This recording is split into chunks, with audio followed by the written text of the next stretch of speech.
Je m'appelle Dunia Miralles et je suis écrivaine. Notre professeur de 4e année primaire nous a donné accès à une armoire magique qui était remplie de livres de la bibliothèque verte et de la bibliothèque rose. Et je les ai tous lus. Un personnage que j'aimais beaucoup, c'était Alice. Le souvenir que j'en garde, c'est qu'elle était indépendante, elle menait des enquêtes, elle les menait toute seule. J'avais envie d'être comme Alice. J'avais envie d'être une jeune femme indépendante. Parce que dans l'esprit des enfants, on reste toujours jeune.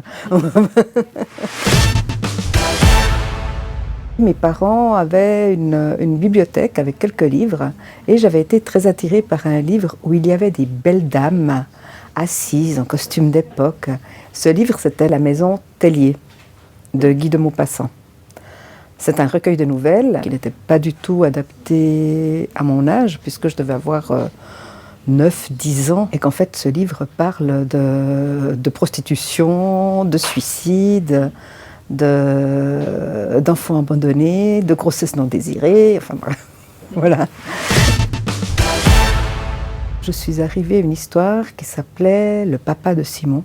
Le papa de Simon raconte l'histoire d'un enfant qui n'a pas de père et qui est moqué par tout le village parce qu'on comprend entre les lignes que sa mère l'a eu sans être mariée.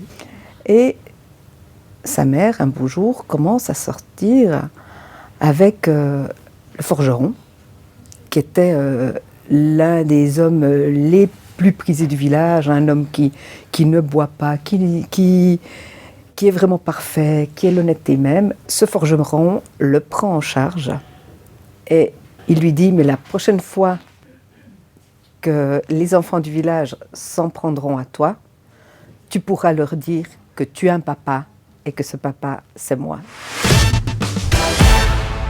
J'ai pas compris tout le livre, mais ça m'a vraiment captivée cette façon d'écrire et surtout ça parlait de choses qui me semblaient vraies. J'ai vraiment pu avoir une relation empathique avec Simon.